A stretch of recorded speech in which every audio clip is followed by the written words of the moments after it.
Sa datos sa Philippine Statistics Authority kon PSA ning tuiga, ang ischemic heart disease, neoplasm o cerebrovascular disease ang nag-una gihapong rason sa kamatayon sa mga Pinoy. Sa top 3 cause of death, nag-una dinhi ang ischemic heart disease nga nakatala og kapin 44,000 ka kaso kun 19.3%. Ikaduha ang neoplasm nga adunay 24,000 ka kaso kun 10.4%.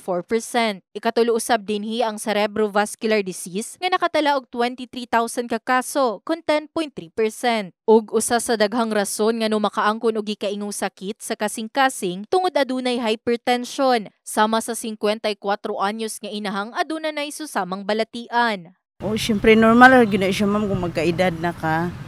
Naadyoy ka ng mga high blood or kanang mga lipong-lipong inana gyud na siya basta naanata sa 50s. Marami. Pero hindi na ako concerned.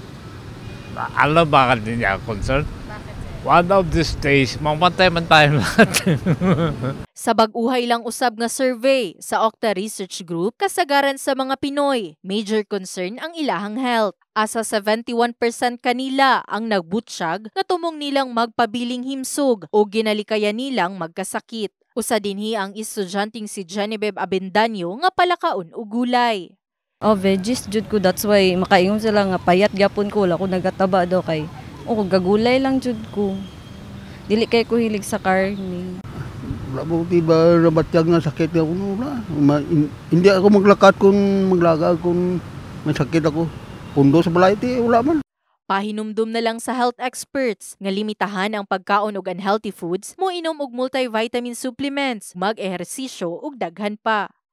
In the heart of changing lives. Kini si Brigada Liza Labajo sa Brigada News Jansan. Brigada News.